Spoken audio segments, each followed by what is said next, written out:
You did everything right. Your doctor told you to eat more fiber, so you did.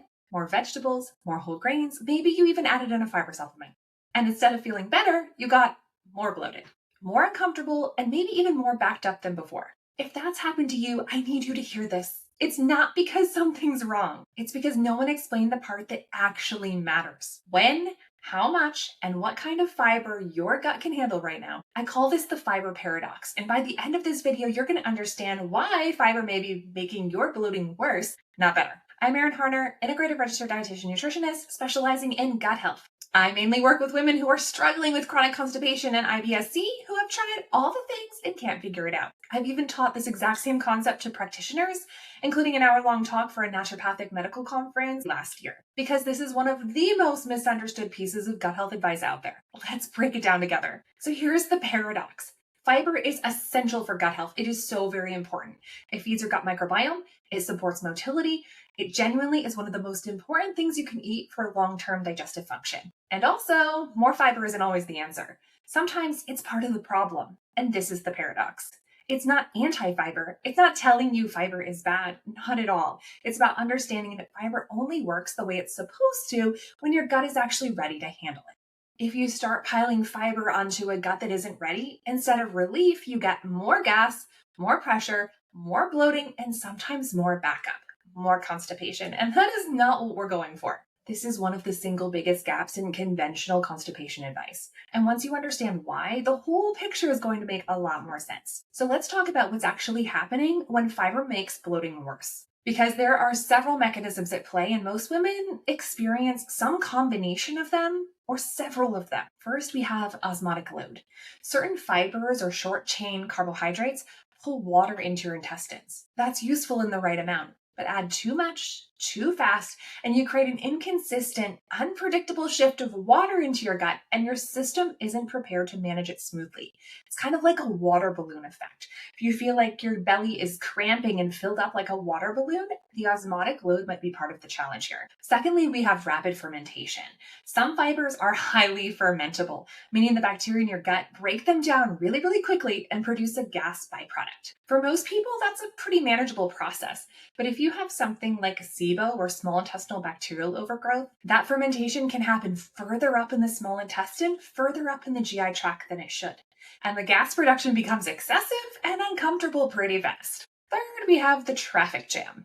If you're already constipated, you can think about your colon like a backed up highway. Stool isn't moving through the way it should. So you add a large volume of fiber on top of that backup, and what you've actually done is adding more cars to an already backed up highway. It's already at a standstill. You're just adding to the traffic jam. The fiber actually needs to move through the colon to do its job. And if there's nowhere for it to go, we have a problem. So instead of relief, you get more pressure, more distension, and yes, more bloat. And fourth, we have poor food breakdown. This one gets overlooked all the time, and I'm so sick of it. If you have low stomach acid, you're not chewing thoroughly, or your body isn't producing adequate digestive enzymes, food and foods, fiber, and the foods around it are being broken down properly before they reach your colon. Poorly broken down food ferments aggressively and contributes to exactly the gas and bloating you're trying to avoid. 4 different mechanisms, and all of them can actually be happening at once, and none of them are fixed by simply eating more fiber. So here's the piece that ties it all together. The problem isn't usually fiber itself. It's the sequence. Fiber works beautifully in a gut that already has some baseline function, some motility, some rhythm established, some capacity to move things along and not get stuck. But if you start adding significant amounts of fiber to a gut that's already backed up, inflamed, or under-functioning, you are asking an overwhelmed system to handle even more volume, and it doesn't work very well. If we go back to that highway analogy, if traffic is already at a standstill, merging more cars onto an on-ramp does not get things moving faster. It makes the traffic jam worse. Your gut operates the same way. Fiber needs a system that's already moving, already flowing, at least a little bit to actually help. Dump it into a system that's already stuck, and you get exactly the opposite of what you were hoping for. So I want to tell you a quick story about a client of mine named Susan. She came to me after her GI doctor gave her the standard advice. Eat more fiber, drink more water, and she did exactly that. She started taking psyllium husk and flaxseed and chia seeds, adding in more nuts and seeds into her diet, berries, Lots and lots of berries, vegetables piled onto every plate she was eating. She was rocking the fiber. The bloating actually intensified pretty rapidly, and the backup got worse, not better. She came to me because she couldn't figure out what was going on. She did exactly what her doctor told her to. But here's what we found when we started working together. Susan was, first of all, pretty significantly backed up, and she had loaded a large volume of fiber on top of it. So much of it insoluble, the kind of fiber that adds bulk and can be pretty irritating to an already inflamed, overwhelmed gut. She kept adding more cars onto a traffic jam that was already at a standstill. So we actually focused on the opposite of what you might expect. We actually backed off her fiber pretty significantly at first. Then we shifted the type of fiber she was eating. We moved from mostly insoluble types of fiber to soluble fibers, the fibers that soak up water and hold water in the stool to soften her stool. We added things like oats and citrus fruits like oranges and clementines, sweet potatoes, carrots, chia seeds. Prepared the right way, soaked in water or other liquid, soluble fiber softens stool and helps it hold water rather than adding irritating bulk to a gut that's already struggling. So we cleared the constipation first, then slowly and systematically we increased her fiber again, slowly. But now her gut had the capacity to actually use it. The result was significantly less bloating and consistent daily bowel movements, added on top of other rhythm strategies that I teach.